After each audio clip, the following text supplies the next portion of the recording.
Now, tensions have spiked sharply in the Asia-Pacific after US's House Speaker Nancy Pelosi visited Taiwan. Beijing now announced that it will hold military exercises that include live fire drills in 6 zones surrounding Taiwan. The drills will start today at noon local time in the waters off the coast of Taiwan. They're expected to continue for 5 days till the 8th of August. These will include long-range live ammunition shooting. They will take place in multiple zones encircling Taiwan, at some points within just 20 kilometers of the island's shore. When compared to the live fire zones during the third Taiwan Strait crisis in 1995 to 96, the areas designated this time appear closer to mainland Taiwan. Now, Chinese state media Global Times described the exercises as unprecedented and confirmed that the missiles would fly over Taiwan for the first time. Taiwan has condemned the drills, calling it an attempt to threaten important ports in urban areas and, more importantly, unilaterally undermining regional stability. Taiwanese President Tsai Ing-wen said that the country was facing deliberately heightened military threats. In the latest, Taiwan Defense Ministry now confirmed that an unidentified aircraft had also flown over its Kinmen Island, adding that they were probably drones that it had fired flares to drive them away. This after Taiwan yesterday confirmed that 27 Chinese warplanes had already entered its air defense zone and that it had to scramble jets to warn them off. Taiwan's Maritime and Port Bureau issued warnings to ships to avoid these areas being used for Chinese drills. The Taiwanese cabinet confirmed that the drills would disrupt 18 international routes passing through its flight information region. As tensions escalate, the group of 7 nations condemned China over its aggressive stance. Foreign ministers from United States, UK, Japan, Canada, France, Germany, Italy, in a joint statement said, and I'm quoting here, "There is no justification to use a visit as a pretext for aggressive military activity in the Taiwan Strait, and China's escalatory response risks increasing tensions and destabilizing the region." Meanwhile, White House has also warned China not to turn Nancy Pelosi's visit to Taiwan into a crisis, warning that the United States is ready to meet any challenges by Beijing in the region.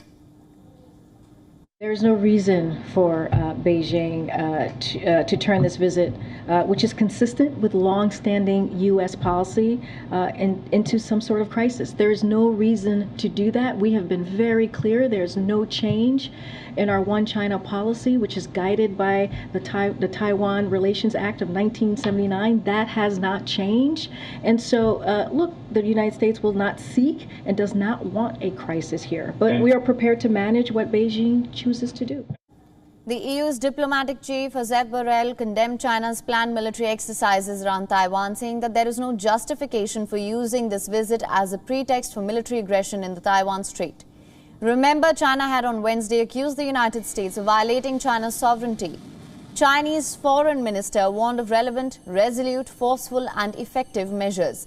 The escalation in the region took place after U.S. House of Representatives Speaker Nancy Pelosi made an unscheduled trip as part of a wider Asia tour, even after repeated warnings by Beijing against doing so.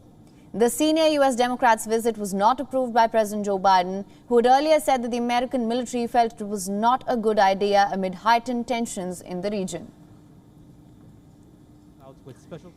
And earlier, Edward Peace Joseph joined us from Washington, D.C. He is part of the faculty of Johns Hopkins School of Advanced International Studies. Let's listen into what he had to say. We will only know whether it was worth it when we see how this plays out and when we see how what the Chinese do and the reaction to what the Chinese do, including to these live fire drills that you mentioned that are quite provocative, and not just provocative but dangerous, because they bring the prospect of a direct confrontation between vessels belonging to Taiwan and belonging to the United States with China. So that the short answer is, obviously we have to see how it plays out, but there are already implications and consequences of what Nancy Pelosi has done.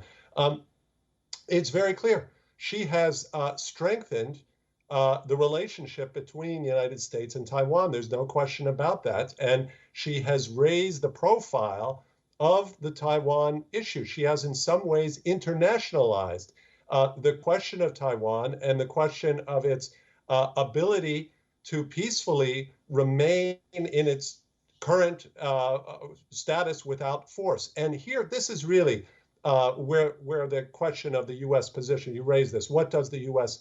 actually mean? The fundamental point here is that, of course, there's this strategic ambiguity of the U.S. position, which has to do with one China, where they have nominally this change. But the key word is no use of force.